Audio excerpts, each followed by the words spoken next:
It was a night Nikki Perry will never forget. The Florida mother actually saw her husband die in front of her eyes, only to see him wake from the dead. Doctors called Darryl Perry the miracle man. He suffered a massive heart attack, leaving him in a vegetative state, only to give his family and doctors the shock of their lives when he miraculously woke up 3 weeks later. Darryl and his wife Nikki join us. Thank you for being with us.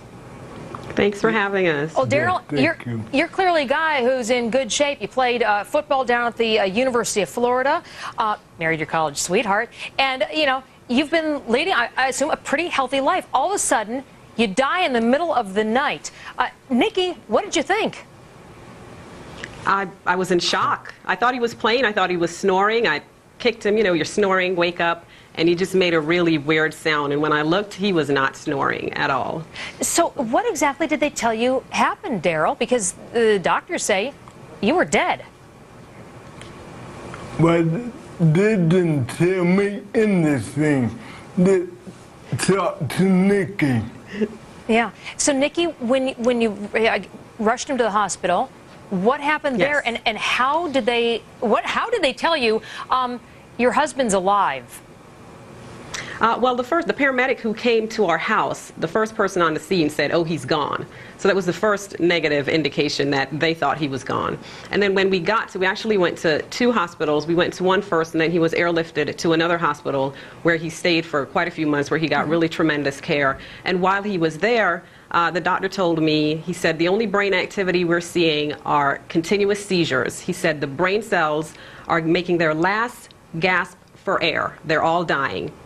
He will be brain dead. You need to think about when you're going to remove life support. Oh, I can't even imagine being put in that situation. What happened then? How did he all of a sudden turn around, come out of this vegetative state? Very just miraculous. Just we believe it's God's healing power. We got rid of that one neurologist who was very negative and didn't want to give him a chance, because I was not going to pull the plug. I didn't feel like God was saying it was his time to go.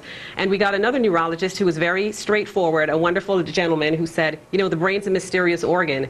We don't know. And every day there started to be little changes on his EEG. He was still physically not moving, not speaking, not doing anything, just still in a comatose state. But the EEG would do strange things, is what they would say. The EEG would do. And then eventually he started having other kind of brain activity, gave us more hope, and kept treating him aggressively, and here he is. I have to ask you probably what everybody wonders, and that is, when you die, what happens? Do you see a light? Do you hover over your body? Did he ever tell you what happened?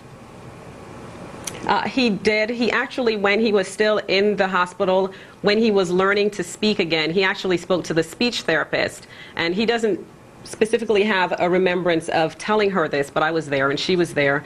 And she asked him what happened, and he said, "I don't know. I saw a light.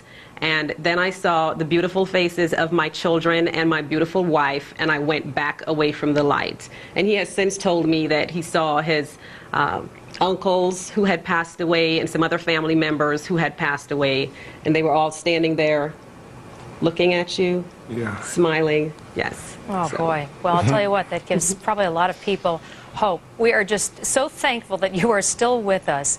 It's an amazing story. And yeah, I'll bet. We appreciate you sharing it with us. I know it's still fairly difficult for you.